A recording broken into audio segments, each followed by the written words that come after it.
Армысыздар, құрметті жерлестерім, қалдарыңыз қалай? Сіздермен бірге Алмас Дүкенбайұлы деген YouTube арнадан. Біріншіден, Рамазан айымыз мүбәрак болсын. Ұстаған оразаларыңыз, оққан дұғаларыңыз, тілеген тілектеріңіз Алланың құлағына шалынып қабыл болсын. Бүгін мен сіздерге жоғарғы қан қысымының себебін айтып беремін. Сонымен қатар мен сіздерге бұл себептерді қалай жоюға және денсаулықты қалпына келтіруге болатындығын айтамын. Жоғарғы қан қысымының және басқа да жүрек тамыр жүйесінің ауруларының негізгі себебі бұл бүйрек пен мойындың лимфостазы. Лимфа жүйесінің түйіндері, арналары толып кетуіне, үлкейіп кетуіне байланысты артериялық және веноздық қан тамырлары және жүйке жүйенің түйіндері қысылуы орын алады. Қосымша бұның үстіне қандың қышқылдануы, қоюлануы, ластануы қосылады. Лимфа жүйесінің тамырлары үлкейіп кетуіне, толып кетуіне байланысты артериялық және веноздық қан тамырлары қысылып қалады. Бұл бүйрек пен мидың толық қанмен қамтамасыз етуінің бұзылуына әкеледі.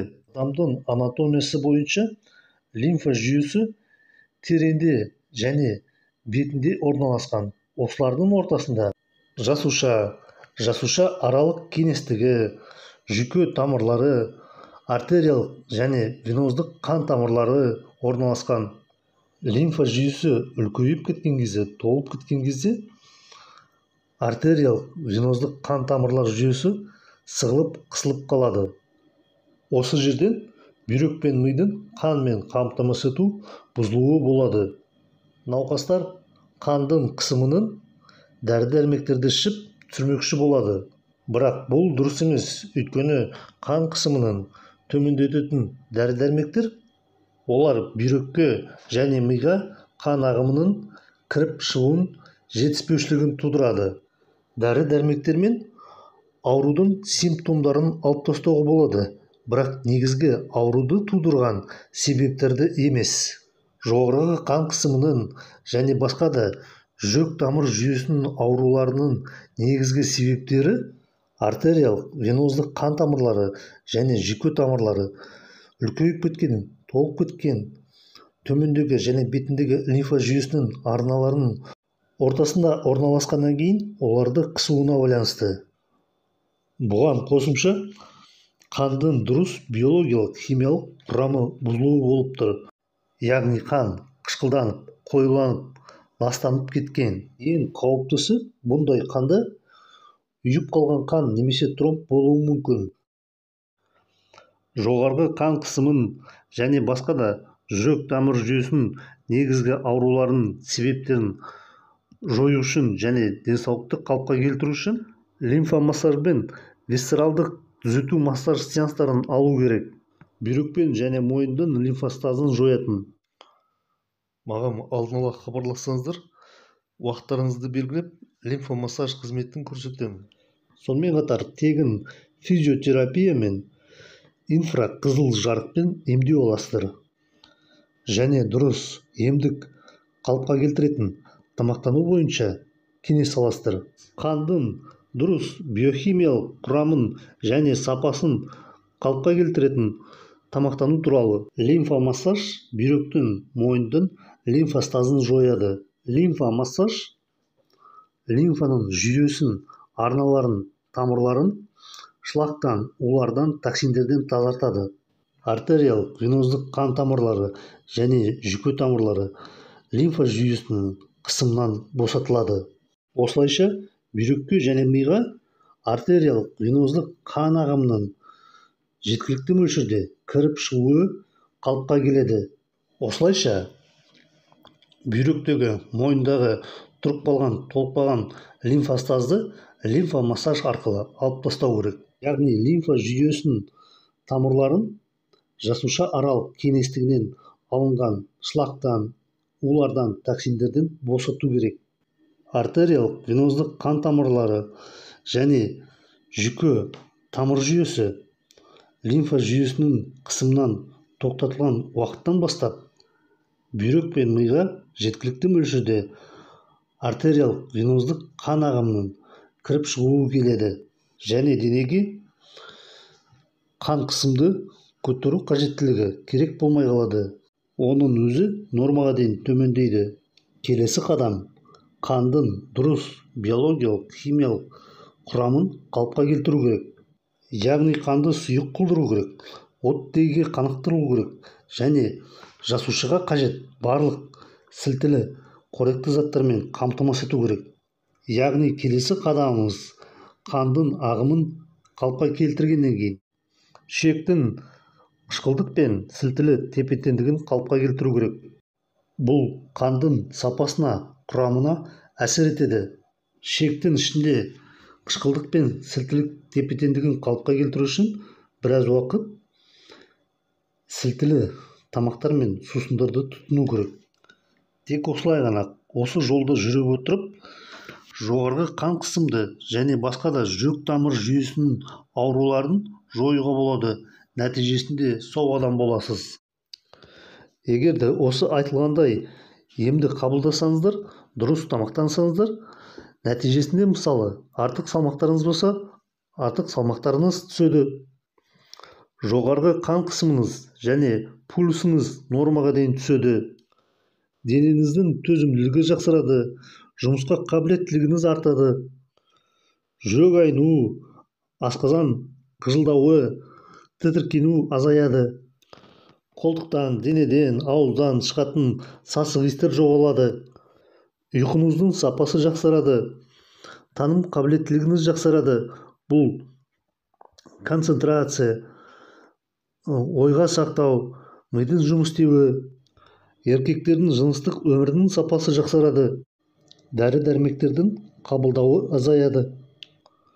Осындай міне керемет өзгерістер болады. Яғни лимфа жүйе бұл фильтр жүйесі. Ол жасуша аралық кеңістігін шлактардан, улардан, токсиндерден және бактерия, вирус, грибок, паразиттерден тазартады. Мысалы, кез келген техниканы алып қарасақ, ауа тазартатын сүзбесі бар, немесе майды тазартатын сүзбесі бар, немесе жанармайды тазартатын сүзбелері бар, фильтрлері бар. Кез келген техниканың сүзбелерін, фильтрлерін уақытында айырбастамаса, олар да дұрыс істемей қалады. Сүзбелерді, фильтрлерді ауыстырмай жүре берсе, техникада өледі. Сол сияқты адам да өліп қалады. Сондықтан достар, бүйректегі және мойындағы лимфостазды массаж арқылы алып тастау бұл маңызды және қажетті процедура.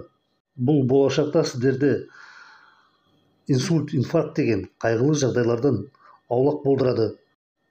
Бірақ егер де сіздер ештеңе өзгертпей бұрынғыдай өмір сүре беретін болсаңыздар, дәрі-дәрмектеріңізді ішіп, зиянды қышқыл тамақ өнімдері мен сусындарды тұтынып, қанды қышқылдануына, қоюлануына, ластануына әкелетін өмір сүріп жүре берсеңіздер, осының барлығы жабылып, бүйректеріңізге, миыларыңызға қан ағымының жетіспеушілігіне әкеледі. Және қан қысымыңыз біресе төмен, біресе жоғары ойнап секіріп тұрады. Және сізде бүйрекке, миға созылмалы түрде қан ағымының жетіспеушілігі пайда болады. Және келесі тосып тұрған ауру сізде инсульт немесе инфаркт болады. Достар, егер де сіздер бір дегенде жоғарғы қан қысымынан немесе жүрек тамыр жүйесінің ауруларынан айырылғыңыз келсе, онда мен сіздерді лимфомассаж алуға шақырамын. Толық денсаулықты қалыпқа келтіру үшін аз дегенде 10 лимфомассаж сеанстарын алу керек. Бір лимфомассаж сеансынан сіз ешқашан сау болып кетпейсіз. Қосымша эстералдық массажбен коррекция жасаймыз. Және барлық ұсыныстарды қатал орындау керек. Бірақ массажбен денеге әсер етпес бұрын, медициналық көмек стандарттарына сәйкес лимфа жүйенің түйіндерінің және ішкі ағзалардың жағдайларын бағалауынан өтуіңіз керексіздер. Лимфа түйіндердің және ішкі ағзаның жағдайларын бағалау үшін лимфа жүйенің түйіндерін пальпация жасаймыз және ішке висцералдық диагностика жасаймыз. Іштің висцералдық диагностикасы ішіңіз ауыра ма, ауырмай ма екендігін көрсетеді. Іштің висцералдық диагностикасына және лимфа түйіндерінің бағалауына қарап, мен сіздерді толық тексеруге жіберемін. Ультрадыбыстық зерттеумен бастың, мойындың қан тамырларын және өт қабын тексеру керек. Сонымен бірге гастроэнтерологқа асқазан мен шек жолдарын тексеруге жіберемін. Эрозиялық, язвалық жара процестерін және өттің асқазанға шығаруын анықтау үшін. Ультрадыбыстық тексерудің және гастроэнтерологтың тексеру нәтижелеріне қарап, сіздерге лимфомассаж бен висцералдық массаж бен коррекция жасаймыз. Массаж қабылдаған уақытта тегін физиотерапия мен инфрақызыл жарықпен емдеу аласыздар. Сонымен қатар диафрагмалдық тыныс алуды үйретеміз және емдік қалыпқа келтіру тамақтану бойынша кеңес аласыздар. Массаж қабылдаған уақытта мен сіздерге адам физиологиясын білуге қажетті ережелерін айтып түсіндіріп отырамын. Қарапайым мысалдар келтіріп, биохимия, биофизика, биомеханика, микробиология заңдарын айтып түсіндіріп отырамын. Қажетті білім бұлардың барлығы. Болашақта өз денсаулықтарыңызды өздеріңіз қолға алу үшін, мүмкін болатын ауруларды алдын алу үшін. VIP массаждың құны 12 000 теңге сағаты. Бұның ішіне сауна, халат, тәпішке, орамал, шай, лимфомассаж және висцералдық массажбен түзету кіреді. Және дұрыс емдік қалыпқа келтіретін тамақтану туралы кеңес кіреді. Бұдан басқа массаждың эконом түрі бар. Ол 6 000 теңге тұрады сағаты. Оның ішінде сауна, шай жоқ, бірақ қалған басқа айтылған нәрселердің барлығы бар. Сұрақтар мен өтініштеріңізді тек қана WhatsApp-қа жазыңыздар. 8 702 28 28 401 Астана қаласы. Сонымен қатар сіздер ақылы онлайн кеңес ала аласыздар. Әлемдің кез келген жерінен интернет арқылы сіздердің ыңғайларыңызға қарай текст режимі қолжетімді немесе аудио-видео байланыс арқылы. Достар, мен сіздерге ежелгі грек дәрігердің, ғалымдың дана сөздерін ойларыңызға түсіргім келеді. Ауру аспан арасынан күн күреуі сияқты басқа түспейді. Бұл үнемі табиғат заңдарының бұзылу нәтижесі. Үнемі кеңейіп жиналып, осы бұзушылықтар аяқ астынан ауру түрінде жарылып кетеді. Бірақ бұл аяқ астынан біздің көзімізге көрінген, елестеген сияқты. Жалғыз ауруларды емдемей, оларды тудыратын себептерге қарсы тұру керек.